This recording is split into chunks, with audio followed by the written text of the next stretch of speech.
Hello, Lalor Elementary. This is Principal Marinello welcoming you to a brand new school year. Every new school year is a new opportunity to become amazing and do great things. Here at Lalor, you are all readers and writers, artists, musicians, scientists, mathematicians, athletes, or whoever you choose to be. So I want you to think about that as we start this new school year. What goals do you have? What is your dream? What are you willing to work hard at? You can be the hero of your own story. So to help you to begin thinking about that, I'm going to read a story about Dexter. Dexter is a little dog, but he has big dreams, just like you and I. Dexter's not like his friends, though. He runs a little slower, he's a little bit weaker, and he's not as fast. But Dexter works hard at achieving his dreams, and I want you to do the same.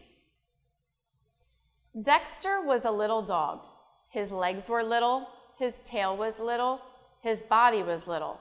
He looked like a plump sausage sitting on 4 little meatballs.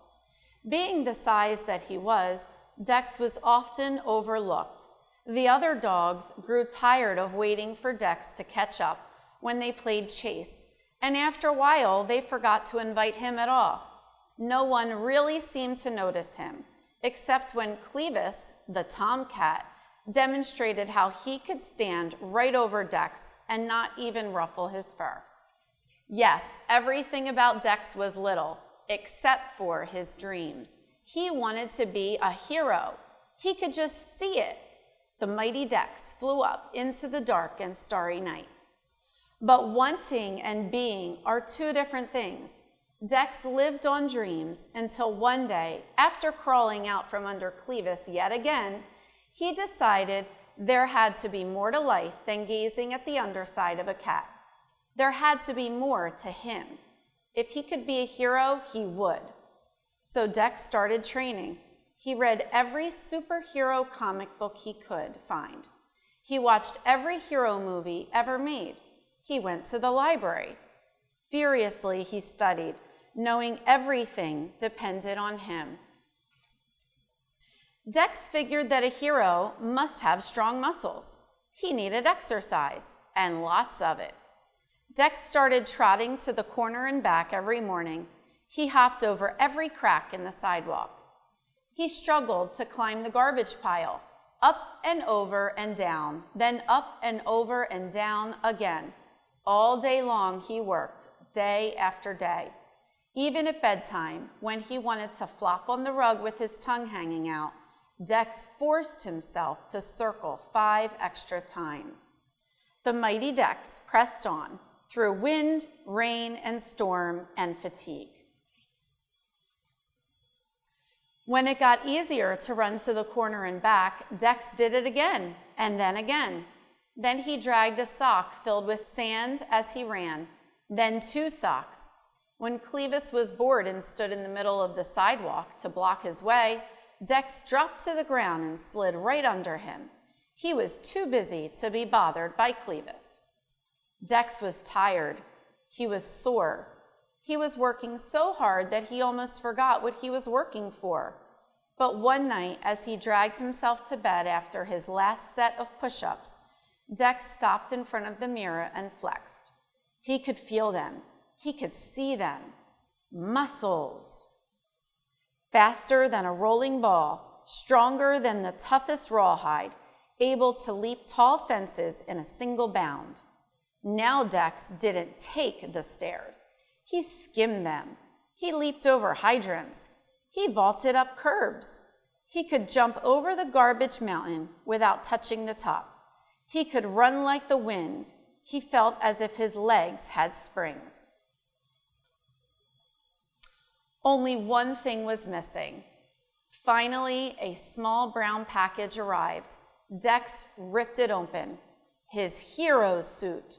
It was red with a shiny green cape, and it fit like a glove. Dex loved the way it felt.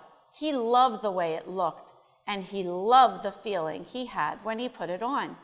He was ready, with the courage of a lion, the strength of a bear, and the heart of a hero. When Dex went out in his suit for the very first time, he looked up the street and down. He noticed a young pup trying to cross the street. Dex sprang into action. "May I help you?" he asked. He guided the wide-eyed pup across the street and grinned as the pup stared up at him with its mouth hanging open. The pup whispered, "Wow, it's Super Dog." Super Dog. Dex liked the sound of that. Of course, when Clevis saw Dex, he just had to comment, "Hey, Dex, where's the party?" And when he saw him a few days later, Clevis called out, "Look, everybody, it must be Halloween. Anybody got a treat for Dex?" Dex was so busy that he was able to ignore Clevis for the most part. The only time his face even got red was when Clevis yelled, "Where'd you get that dress up?" Dex had to wonder if Clevis saw anything but the suit. Didn't he understand that the suit was just a way to let people know he was there to help?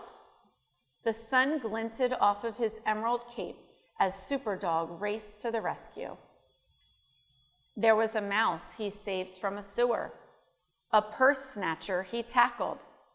He fixed his neighbor's sprinkler. He found a lost kitten, pulled a rat away from a live wire, tracked down a lost wallet, put out a trash fire, and organized a neighborhood cleanup day. It seemed that now, whenever anyone needed help, they turned to Dex, and Dex had never been happier. Late one evening, there was banging at the door. When Dex answered, it seemed as if the whole neighborhood was yipping-yowling in a panic. "It's Clevis," they shouted. "He's stuck in a tree. Hurry, Dex, hurry." Dex raised his eyebrows. It was not like Clevis to move enough to get into any trouble. In a flash, he was dressed and ready. It was clearly a desperate situation. As he got closer, Dex could see Clevis. He had been chasing a squirrel to the top of the tree, but had slipped and was hanging by one claw from a slender branch. He was yowling for all he was worth. "I'm slipping," Clevis screeched. "Help me." Dex looked desperately around for something to climb on. There were no boxes or ladders, not even any trash cans. Then Dex looked at the crowd. "Quick, everybody," Dex shouted. "I've got an idea." Dex leaped onto the end of the teeter-totter, facing the tree, pushing it to the ground. "Everybody on the other end. 1, 2, 3. All the animals jumped together on the other end of the teeter-totter, catapulting Dex into the air. He soared over the crowd, his ears and cape streaming out behind him. The mighty Dex flew up into the dark and starry night. Dex scrambled onto the branch next to Clevis. Quickly, he pulled off his cape and tied its 4 corners onto the screeching cat. "Jump!" Dex shouted. "Jump, Clevis!" With an ear-piercing shriek, Clevis let go. The billowing cape caught the air and parachuted the big cat to the ground. Dex backed up and slid to the ground amidst the cheers of the crowd. Dex was bruised and tired, but he forgot his discomfort as Clevis sheepishly lumbered over, still tangled in the green cape. "Thanks, Dex. You really are a hero." Dex didn't think he could feel any better, but he did, just a little. The next day, when Clevis sidled up next to him and whispered, "Say, Dex, could I be your partner?"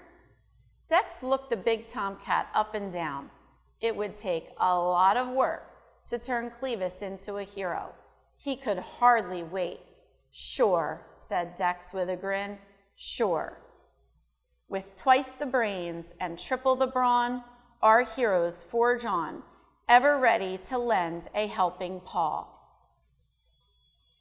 The end. I hope you learned something this book about how you can be the hero of your own story this upcoming school year. All of the teachers, staff, and myself are here to support you every step of the way. Think about your hope and dream, and I can't wait to hear.